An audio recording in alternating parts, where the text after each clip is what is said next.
So, hello student. Today we are going to start one of the very important problem of final accounts of 12th standard.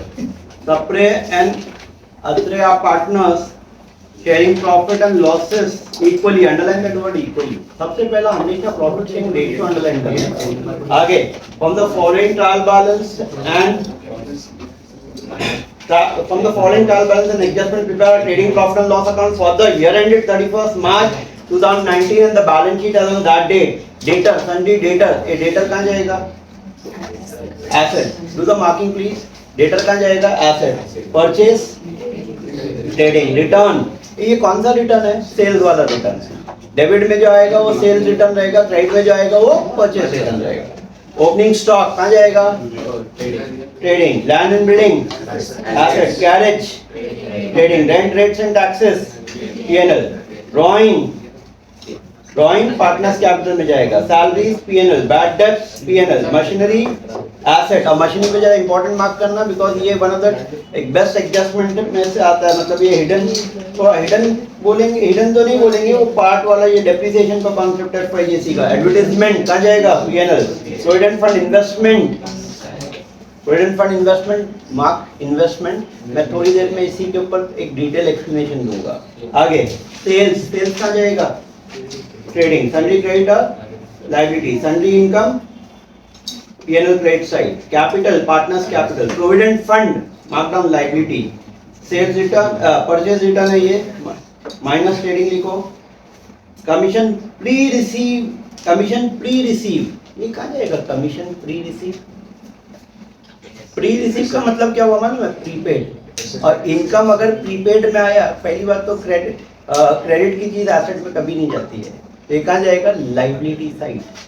Okay जैसे कैसे याद रखने का, मैं तुमको एक बेस्ट लॉजिक बताता हूँ. आउटस्टैंडिंग एक्सपेंस कहाँ जाता है? लायबिलिटी. प्रीपेड एक्सपेंस कहाँ जाता है? एसेट.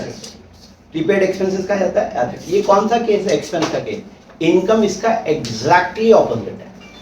मतलब अगर प्रीपेड एक्सपेंस आया तो एसेट, और प्रीपेड इनकम आई तो लायबिलिटी. आउटस्टैंडिंग एक्सपेंस आया तो लायबिलिटी.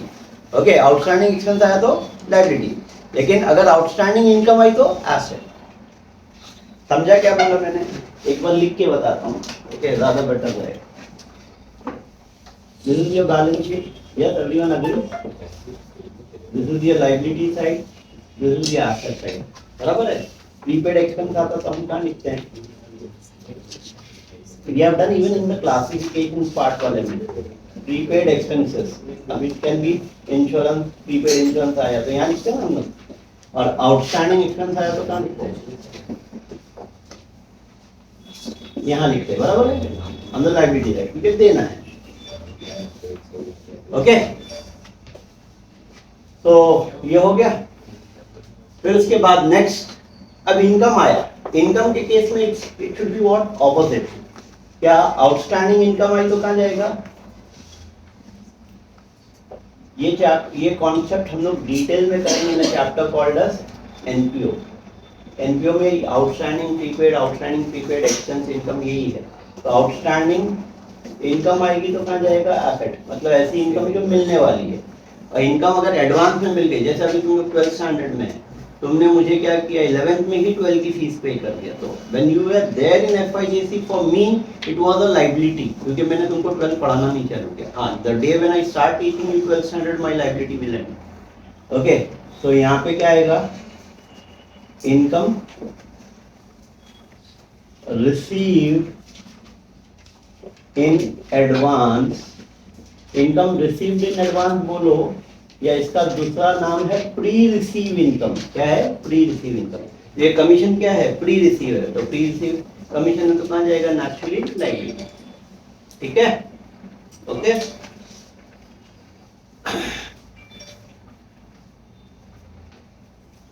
अब आगे RDD. Okay RDD, where RDD will go? Old RDD है. क्या है वो? Old RDD. तो यहाँ तक हमारी मार्किंग हो गई. ठीक है ना? अब आ जाओ एडजस्टमेंट्स पे. Closing stock. ये क्या बोलता है? Closing stock.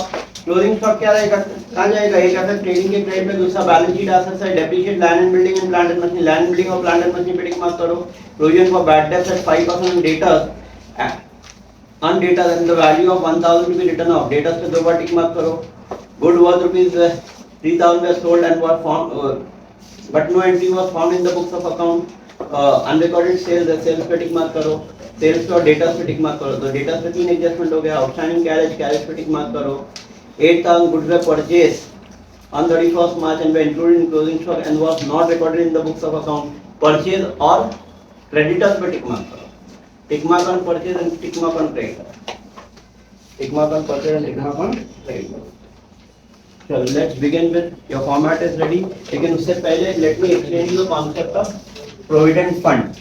और ये कहीं पे अच्छे से नोट डाउन करके रखना पीछे. देखो इधर. ये ड्राइंग तो खराब है. मुझे बचपन की तस्वीर ड्रॉ करना ओके ठीक है. अच्छा डोंट आइडेंटिफाई योरसेल्फ. ठीक है ये मतलब mister A and mister B. चलो सब लोग याद हम लोग please. Okay A works with B. A works with B. तो ए बी के पास काम करता है. तो ए कौन हुआ? एम्प्लॉई हुआ. और बी कौन हुआ? एम्प्लॉयर हुआ. बराबर है. A employee B employer. मतलब there is an employer employee relationship. तो तुम लोग टीवाई बीकॉम में या टीवाई बैफ में एक subject title called as income tax. ठीक है ना. आज तुम्हारे लेक्चर के बाद में मेरा टीवाई बैफ का टीवाई बीकॉम बैफ का पहला टैक्स का लेक्चर ही है. ओके बहुत इंटरेस्टिंग है और अच्छा खासा मतलब एक एडवांस टॉपिक है जो नॉर्मली ओके काफी अच्छे लेवल पे आता है. ठीक है चलो अपना यहाँ पे अटेंशन हो गया. तो ए किसके पास काम करता है? बी के पास काम करता है. A gets a salary of 22,000 rupees. कितना सैलरी मिलती है? Let's say 22,000. ये 22,000 जो सैलरी मिलती है ए को, क्या ये पूरा का पूरा पैसा मिलता है या कुछ पैसा कट होके मिलता है? सबको ये पता है ना एक ऑलमोस्ट कि कभी भी अगर कोई जॉब करता है तो उसको पूरा पैसा कभी भी नहीं मिलता है. इस पूरे सैलरी में ग्रॉस सैलरी बोलते हैं. क्या बोलते हैं? Gross salary. इन सैलरी में से बहुत सारी चीजें कट होती है. जैसे मैं सिंपल छोटे एग्जाम्पल बताता हूँ. जैसे रेंट डिडक्ट होता है, प्रोविडेंट फंड डिडक्ट होता है, ईएसआई डिडक्ट होता है, इनकम टैक्स डिडक्ट होता है. आया समझ में? लोन अगर लिया तो लोन डिडक्ट होता है. तो there are lot of thing which are deducted from the salary. क्या बोला मैं समझा? क्या डिडक्ट होता है? सबसे मेन अगर कुछ चीज डिडक्ट होती है तो पीएफ का पैसा डिडक्ट होता है. फिर ESI stand for employ state insurance scheme. Okay insurance scheme के लिए भी पैसा कट होता है. और ये तो चलो सैलरी 22,000 है. 22,000 नहीं, लेट्स से कि अगर सैलरी 50 अभी तो यार ये सब तो बहुत कम ही हो गया है ना. 55,000 लेते हैं. चलो बेटर एग्जांपल 55,000 सैलरी लेते हैं तो भी 6 लाख के ऊपर जाता है ना. है ना. अभी दो टैक्स रेजिम है, old tax regime, new tax regime. New tax regime में 12 लाख तक का फ्लैट वो है.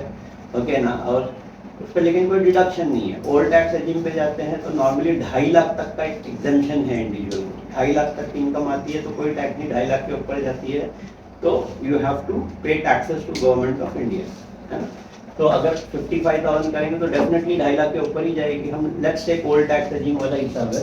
तो अब इसकी सैलरी में से जो 55,000 रुपये मिलता है पूरा सैलरी इसको नहीं मिलती है. उसमें से कुछ पैसा डिडक्ट होता है. कितना डिडक्ट होता है? लेट्स टेक 5,000 फॉर पीएफ के लिए डिडक्ट होता है. कितना पैसा कट होता है? 5,000. तो कितना सैलरी इसके हाथ में आएगी? 50%. इतना समझा. Leave everything and pay attention. ठीक है. तो अब यहाँ पे क्या होएगा? जितना पैसा इसकी सैलरी से कट हुआ, ओके जितना पैसा इसकी सैलरी से कट हुआ,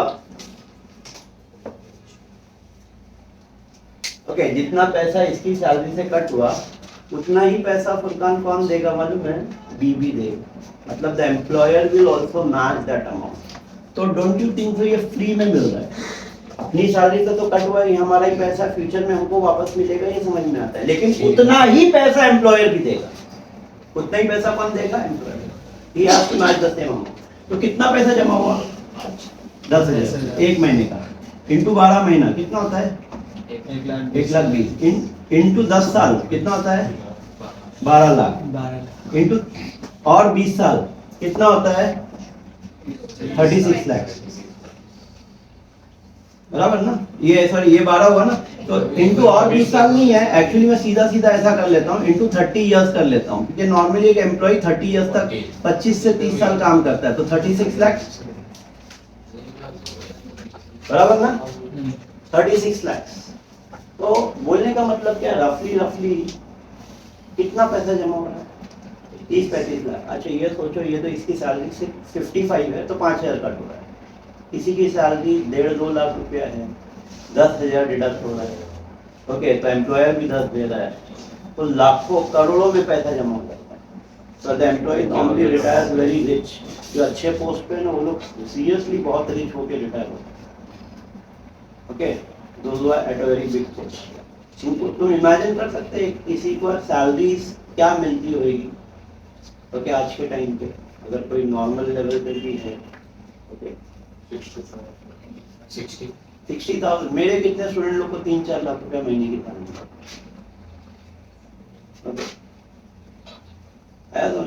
those who are very big shots, बहुत बड़े पोस्ट पे होते हैं ना, बहुत बड़े पोस्ट पे महीने की सैलरी, ओके।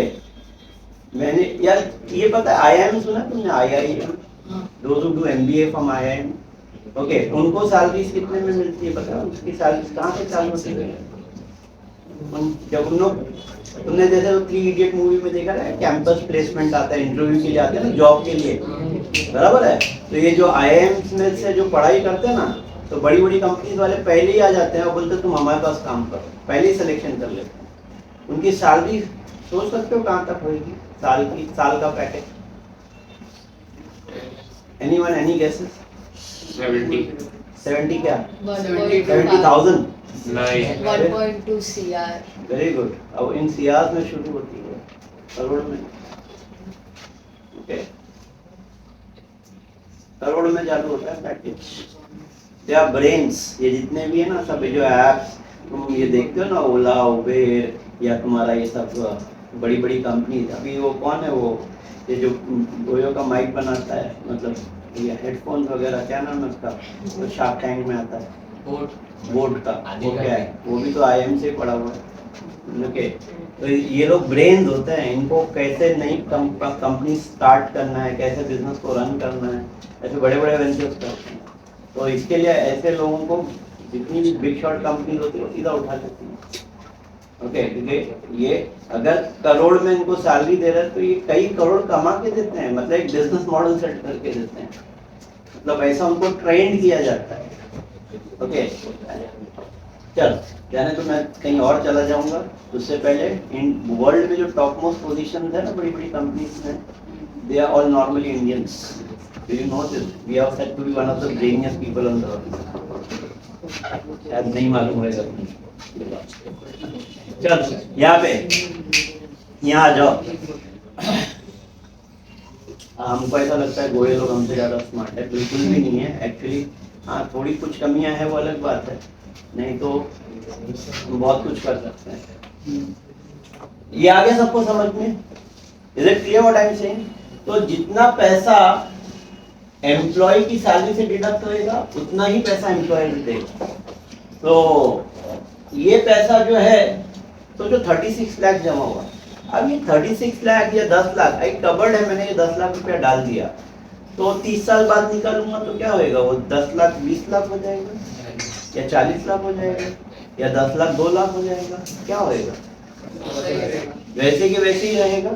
अरे ऐसा नो, हाँ, कितने लोग बोलते हैं अरे चूहा खा जाएगा, दीमक लग जाएगी। ओके, चूहा खाएगा, दीमक लग जाएगी, तुम उसको खा जाओ। जो रोज इंसान पैसा ना रोज देखता है, उसको सुकून होता है। जिनके पास पैसा होता है ना, वो रियलियां वो पैसे को देख देख के बहुत खुश होते हैं। अपने पास तो है नहीं तो कोई टेंशन ही नहीं। जिनके पास होता है उनको बड़ी उठे आधी बीमारी तो उससे हो जाती है। चलो, तो आया ये सबको समझ में? Is it clear what I am saying? तो दैट मींस कबर्ड में रखने से पैसा बढ़ता नहीं है, वो पैसे को क्या किया जाता है? वो पैसे को इन्वेस्ट किया जाता है। कहाँ इन्वेस्ट करते हैं? अब इन्वेस्टमेंट भी दो टाइप के हैं, या तो कोई जैसे शेयर मार्केट में, या बॉन्ड्स वगैरह में। Okay, government backed bond. अगर शेयर मार्केट में पैसा लगाया तो 10 लाख 1 करोड़ भी बन सकता है और 10 लाख 1,000 भी हो सकता है। It is that risky. तो नेचुरली और ये पैसा एम्प्लॉयर के पास जमा रहता है और रूल है, PF office provident fund office है, उसके रूल्स है, एम्प्लॉयर वो पैसे को टच नहीं कर सकता। वो पैसा सेफ जगह पे गवर्नमेंट बैक सिक्योरिटीज में इन्वेस्ट होता है, तो उस पर रेट ऑफ इंटरेस्ट भी मिलता है। तो ये 36 लाख जो है ना, जब वो रिटायर होएगा तो ये 50, 60, 70 लाख बन के निकलता है। मल्टीप्लायर इफेक्ट्स आया बिकॉज ऑफ ये जो पैसा इन्वेस्ट करता है उस पर क्या मिलता है, इंटरेस्ट, और फिक्स इंटरेस्ट मिलता है हर साल, तो पैसा मल्टीप्लाई होता है। तो there are 4 concepts over here, 4 concepts है। सबसे पहला है प्रोविडेंट फंड, और तुम इसके एंगल से, बिजनेसमैन के एंगल या बिजनेस के एंगल से सोचोगे, प्रोविडेंट फंड का पैसा एम्प्लॉयर टच भी नहीं कर सकता है, therefore it is a liability. क्या है वो? Interest on provident fund, investment, provident fund investment, provident fund contribution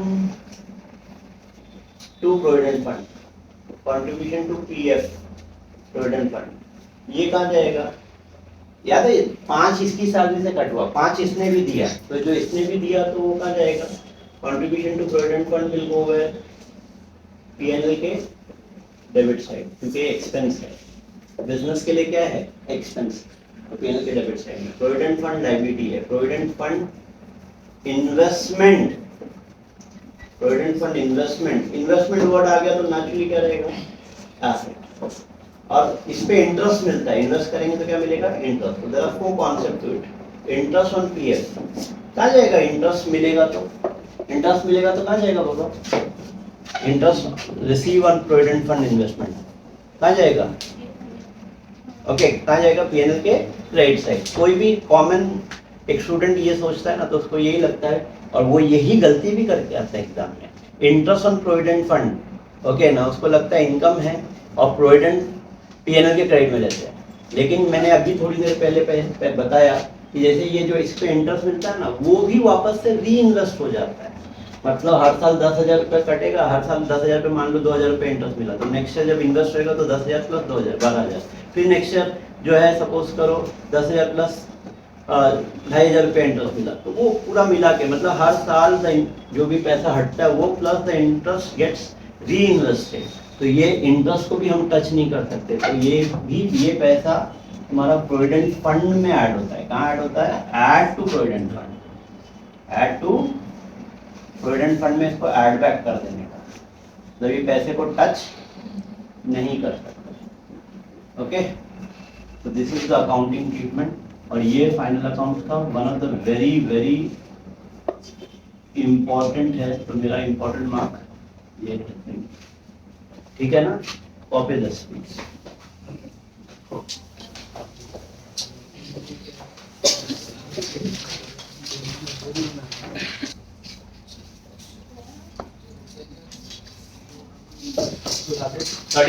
March 2019। चलो सबसे पहला क्या है? Opening stock. How much is my opening stock? Opening stock check करो कितना है? 18,000।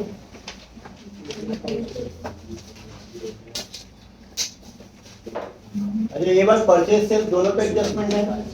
Opening stock 18, after opening purchase बताओ जरा कितना है? 65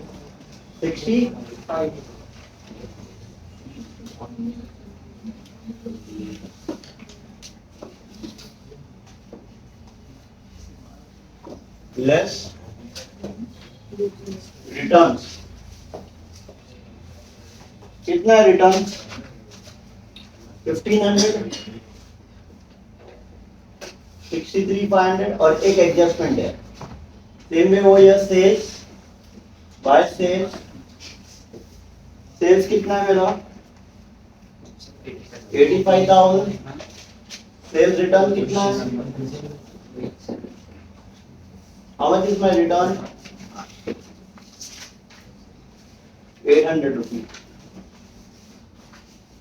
84 200 एक लाइन छोड़ेंगे।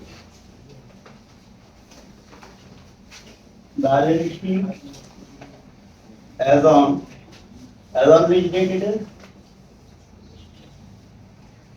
31st of March 2000.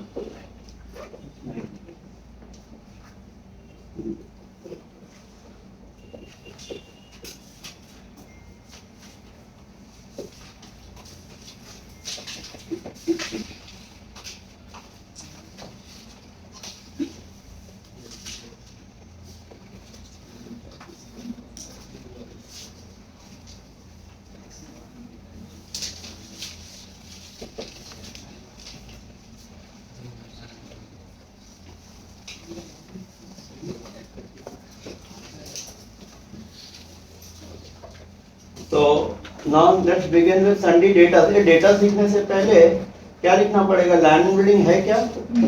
यस। कितना है लैंड एंड बिल्डिंग का अमाउंट? हाँ, कोई एडजस्टमेंट है? Adjustment on land and building? Yes. Plant and machine दोनों पे है। लैंड एंड बिल्डिंग कितना है? 10,000। एक एडजस्टमेंट है, एक लाइन छोड़ोगे। प्लांट एंड मशीनरी एक एडजस्टमेंट है, एक लाइन छोड़ोगे। फर्नीचर है क्या? फर्नीचर प्लांट एंड मशीनरी का much 25,000। Furniture is there? Furniture है एवरीवन? नो। अच्छा, फर्नीचर में कोई इन्वेस्टमेंट वगैरह है क्या? यस। प्रोविडेंट फंड इन्वेस्टमेंट है। प्रोविडेंट फंड इन्वेस्टमेंट लिखेंगे। एक फिक्स एसेट के बाद में इन्वेस्टमेंट आता है। फिक्स एसेट के बाद में क्या आता है? How much is my investment? कितना इन्वेस्टमेंट है? 18,500। अब now can I right सन्डी data? अब जहां से छोड़ा था वहां से। और डेटर्स पे कितने एडजस्टमेंट है? 3 ना? तो कितनी लाइन छोड़ोगे? 5। डेटर्स पे 3 एडजस्टमेंट है, 5 लाइन छोड़ोगे।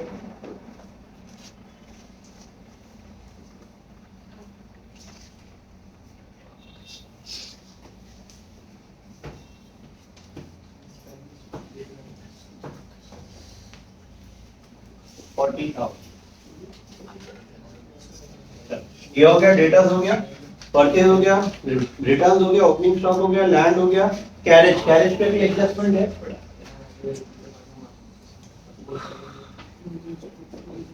कैरेज कितना है मेरा? 1200। Rent rates and taxes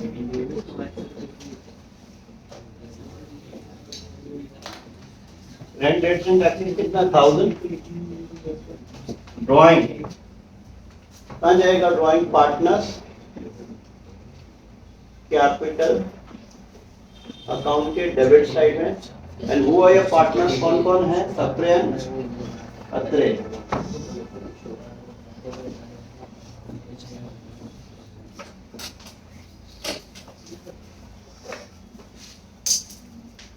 to drawing बोलो, टू ड्राइंग्स कितना है? 3,000 and 2,000। यस, चलो ये हो गया। After that salary. Any adjustment on salary? Salaries पे कोई एडजस्टमेंट है? नो।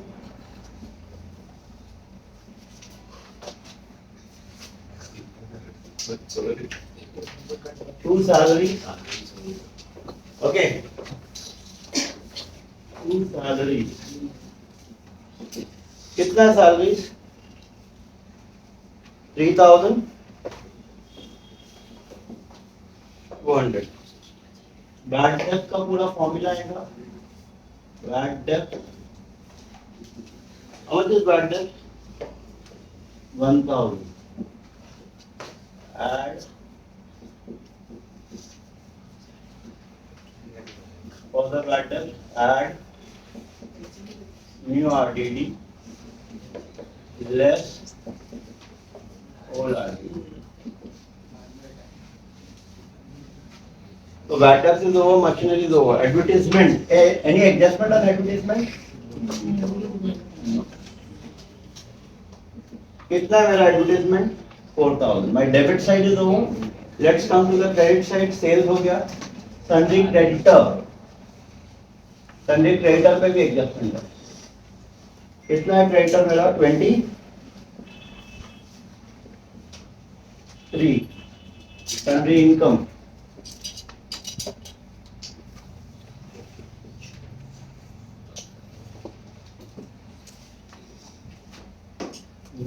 सन्ड्री इनकम कितना है 2000.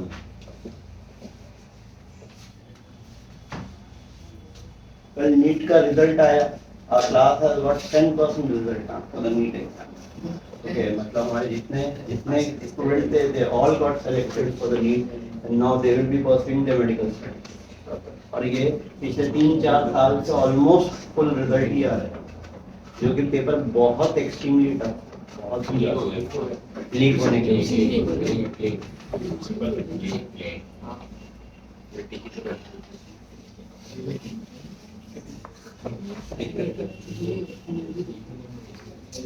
35,000 and 35,000.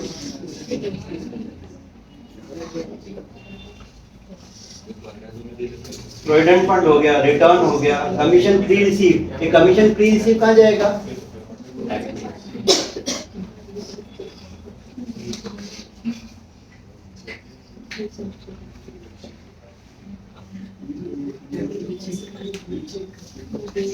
Commission pre-received will go where on the liability. RDD hold. RDD hold.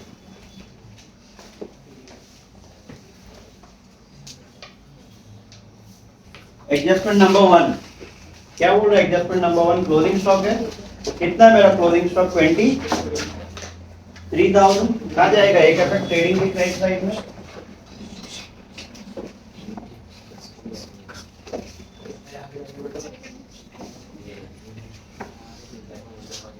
Second effect asset side.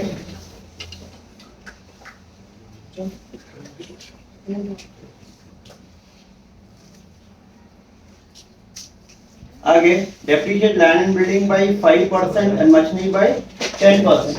अच्छा, अब ये depreciate land and building by 5% निकालो कितना होता है? 500 रुपीज. 9,500. और plant and machinery by how much percent देते हैं? 10%. अच्छा, बहुत से लोग क्या गड़बड़ करते हैं मालूम है? अगर तुम डायरेक्टली 10% निकालोगे तो कितना आएगा? 2,500. बराबर ना? But that's a wrong answer. You know why it is wrong? क्योंकि वहां पे जरा क्वेश्चन में देखो. I do a small working over here. एक छोटा वर्किंग सिखाता हूँ. क्या दे रहे हैं वहां पे बुक में? क्या दे रहा है? Addition to plant made on which date? Working note number 1 for depreciation on land and plant and machinery. Depreciation on plant and machinery.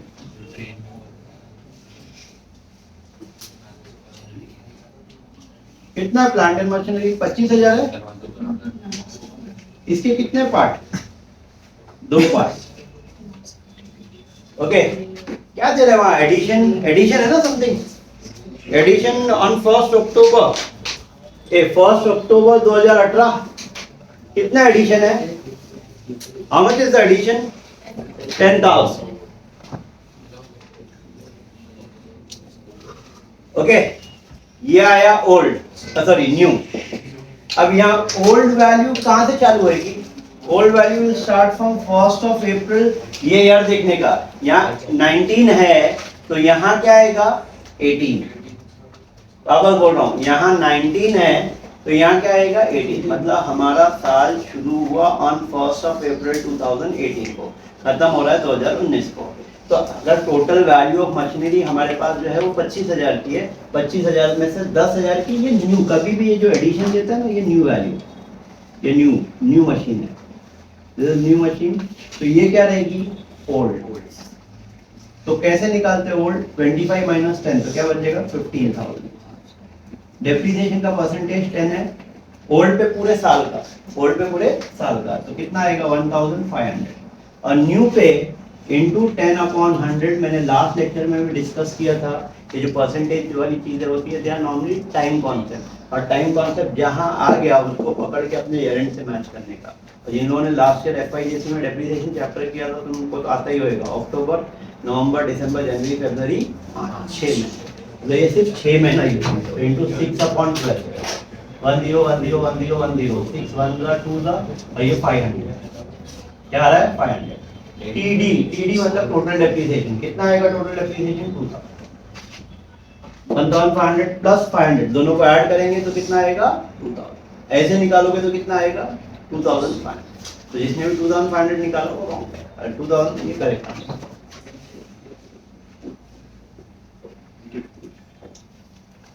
इसका सेकंड इफेक्ट आ जाएगा पीएनएल के डेबिट साइड में,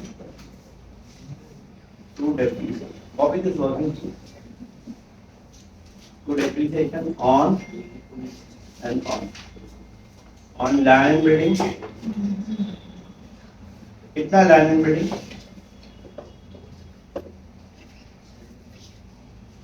500, plant and machinery कितना है,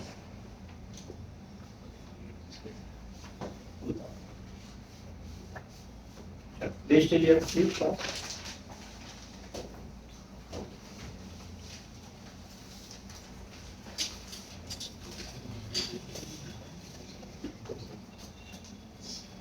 ये working पहले copy कर लो, बैलेंस शीट के नीचे ना जगह रहेगी, वहां पे ये वर्किंग पहले कॉपी कर लो प्लीज, सब लोग पास copy this working.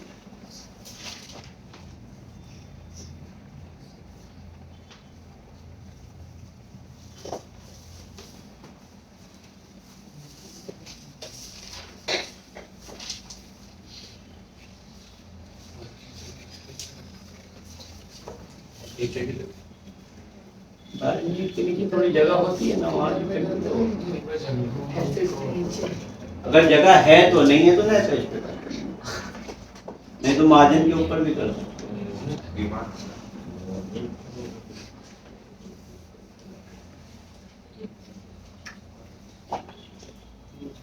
But do the working so that दिखे कि हाँ ये सॉल्व हुआ। तो एडजस्टमेंट नंबर 1 हमारा हो गया, 2 हो गया। अच्छा ये प्रॉब्लम में टिपिकल दो ही चीज थी, एक पीएफ का कॉन्सेप्ट है कि ये डेप्रिसिएशन, ये वैरायटी, बाकी रेस्ट इज वेरी नॉर्मल, ठीक है। Provide for further bad debts, provide create provision for bad debt 5% debtors and right of ₹1000 for bad debts. ये डेटर्स पे और भी एडजस्टमेंट है ना, मैंने क्या बताया था, अमाउंट वाले परसेंटेज वाले, मतलब परसेंटेज वाला एडजस्टमेंट लास्ट में, तो ये बाद में करेंगे।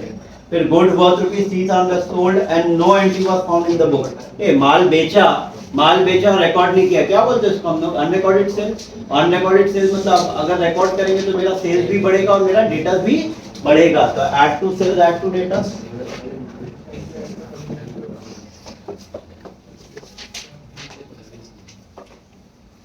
कितना unrecorded sales, amount is how much, 3000 है क्या, यस कितना 3000 है।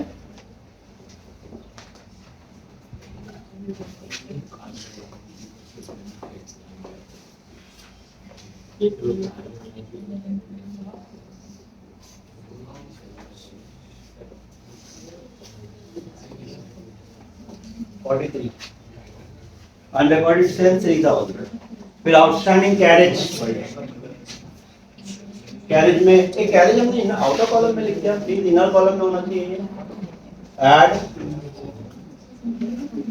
आउटस्टैंडिंग कैरेज, कितना आउटस्टैंडिंग कैरेज का amount, what is the value of outstanding carriage, amount is 800, yes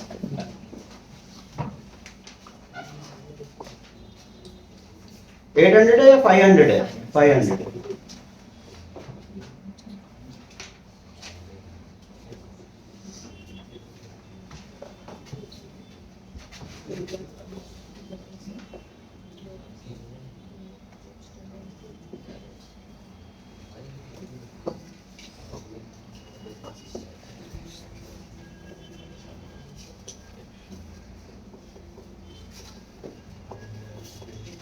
फिर unrecorded purchase, unrecorded sale, that to sell, that to debtors, and unrecorded purchase, that to purchase, that to creditors, that to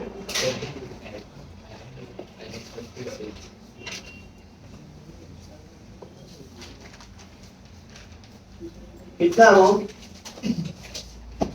unrecorded purchase का amount कितना much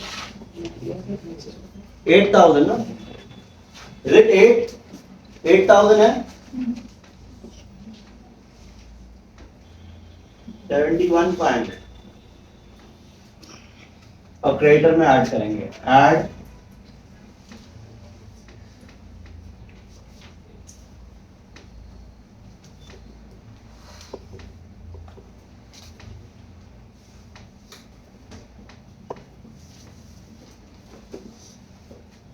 अब now you can do that further bad debts और RDD. further bad debts क्या है? ऐसा पैसा जो डूब गया, डूबता किससे जिससे मिलने वाला होता है. कितना है further bad debts का अमाउंट मेरा? Write off 1,000 for bad debts ना, and 5% RDD. 1,000 less करो 42 less new RDD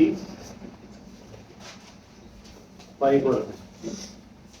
2,100 39,900 और दोनों का सेकेंड इफेक्ट कहाँ जाएगा?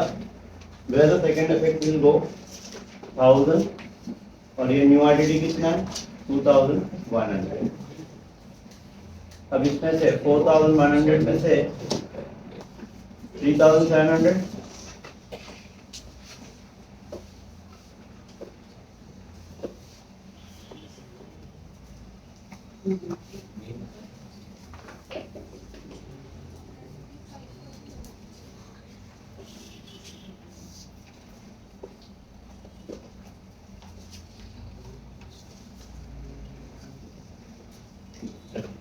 I think so every adjustment is over. सारे adjustment हो गए? Yes. कुछ बचा है क्या? Start closing it.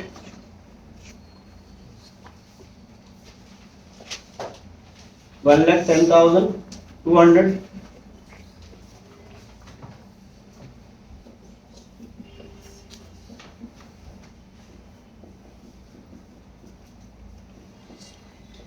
To gross profit. Carry it down. चलो बताओ ये.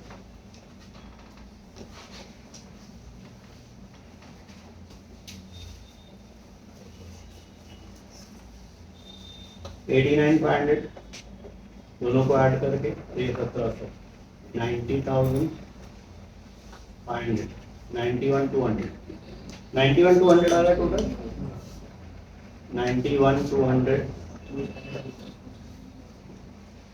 और ये 1,10,200 बोलो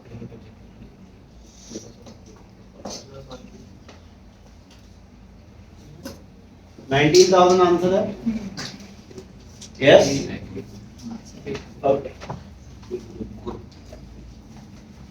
by gross profit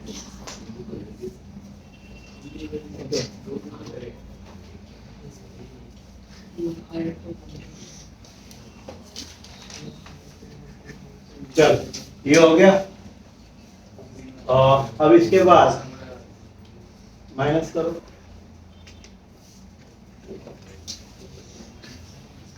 21 to partners capital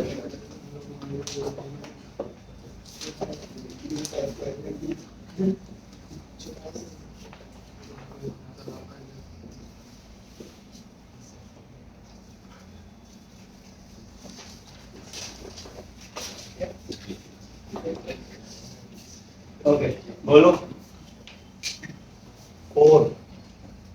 4 and 3 7 7 and 4 11 11 and 2 13 13 13 14 200 14 200 14 200 21 में से ये जाएगा 7 6,600 यही आंसर है क्या 6,600 चेक करो यस 6,600 रेशियो क्या इक्वल है 3,300, 3,300. ये कहाँ जाएगा? Where this will go in profit and loss account.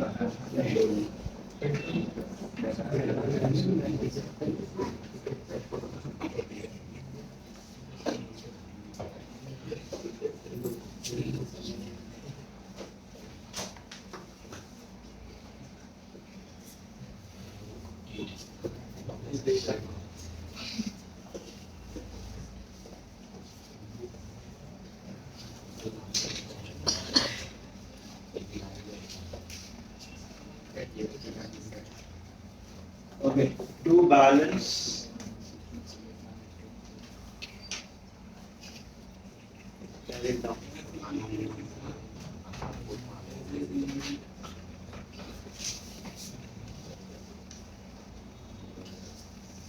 Upper and upper. बोलो 35,300 and 36,300 ना 35, 70, 71, 600.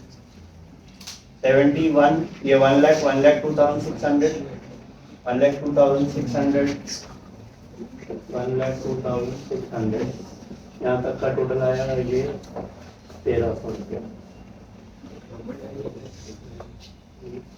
1,03,900 ये टेलिंग अमाउंट है जस्ट चेक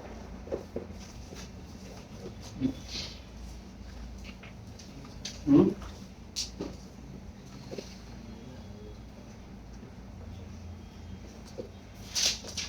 35,300, 36,300, 10.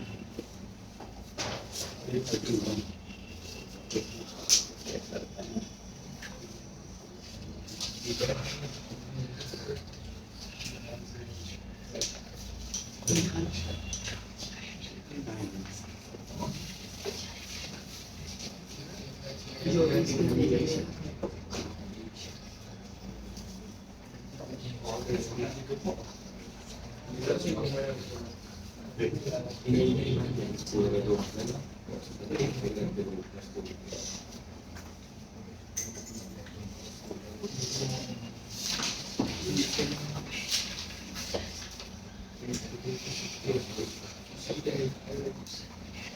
बुक में आंसर आई थिंक देखो जरा ये टैली करो प्लीज दोनों साइड टैली करो थोड़ा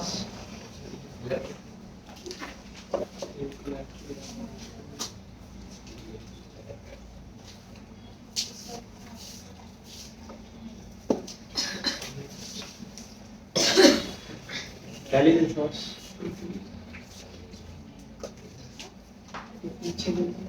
71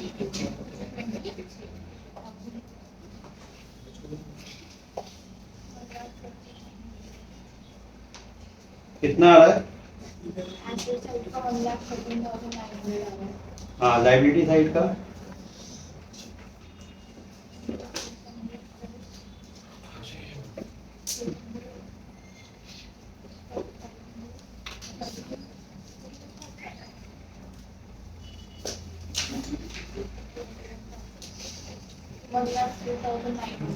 वन लाख 3,000 हाँ we have not written provident fund है क्वेश्चन में देखो वही 10,000 रुपए का है 10,000 जो सबसे इम्पोर्टेंट कॉन्सेप्ट था वही नहीं था ओके प्रोविडेंट फंड 10,000 है now the telling amount is 1,13,000 देख लो अगर एक मिस्टेक आती है तो आराम से यू कैन रेक्टिफाई 1,13,900 ठीक है and this finishes off your problem okay everyone समझा ना तो is it clear so this was one of the very important concept of your 12th standard covering your provident fund okay very important very likely chances of this you can mark this problem as important also in your book board में आने के सबसे ज्यादा chance होते हैं ऐसे type के problems के ठीक है ना तो होप तो अगर ये वीडियो तुम लोग सबको अच्छा लगा रहेगा तो प्लीज लाइक करो और सब्सक्राइब करो and even share with your friends ठीक है that's all have a good day